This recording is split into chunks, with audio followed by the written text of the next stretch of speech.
Mr. Thompson, we've already started out this unit with a couple kind of cool things, didn't we? We had that one lab. What was that first lab we did this unit? Well, at the very beginning, we did the flame test. Mm-hmm. You scooped up the little bits of the elements and you put them in the Bunsen burner. That was pretty cool. So what did we see in that one? Every time you put a different element, it changed color. So we got a different color for each element. That was really cool. I like that one a lot. And then we did another lab where we looked at light again. What was that one? We had the spectrophotometer, and we looked at the different bulbs, and we saw that each element had different patterns of the different colored lines. Mm-hmm. And so actually, if we take the flame test lab and we looked at it through the spectroscopes like we did on the spectrum tube, you would have seen the same thing. You get those nice, pretty lines. Where did those lines come from? We don't know, do we? I sure don't. Okay, so we know that we get various different colors with different elements, and we know we get very specific lines, and there's a couple reasons for that. What did those two labs have in common? What do we have to do to get the colors?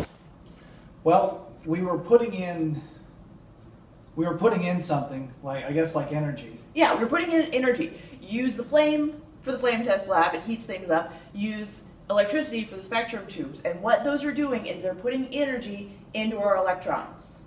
And so we put our energy into our electrons, they get excited. And when electrons get excited, they jump. And so we have our nucleus of our atom in the middle, and we have electron in an orbital. And so we put energy in. When we put energy in, our electron jumps up to a higher energy level. And so that electron is now at a higher energy level. Do we think it could just stay at the higher energy level? Well, I know when I get excited, eventually I lose all of that energy and I have to crash. So there's only so long you can stay really, really excited before you have to crash. And so our electron's now here. And at some point in time, it can't keep that energy up anymore, and it falls back down. And when it falls back down, it gives off energy in the form of light.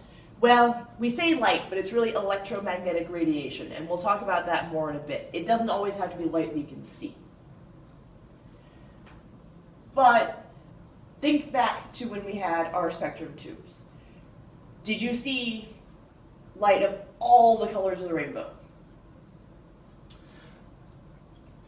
Only with the one like the regular light bulb. When we were looking at the different elements, we saw different colors, but they were in just one or two lines. We didn't get a nice rainbow. Right. And you should remember from back in middle school that light has different energy based on its color. And so you can only, if you only get very specific colors, it's because you can only get very specific energies. Atoms, with where their electrons go, are a lot like a ladder. Okay.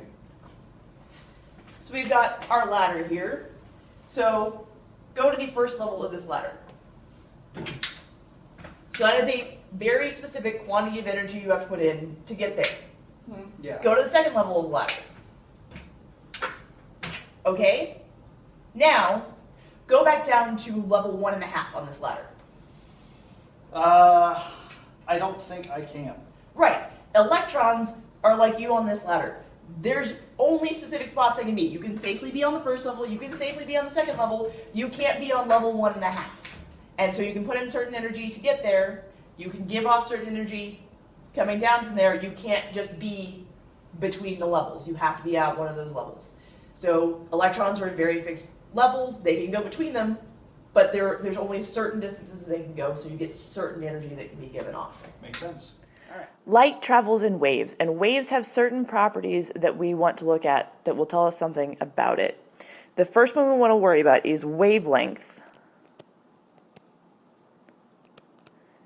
And wavelength is literally the length of a wave. We use the Greek letter lambda to show us that.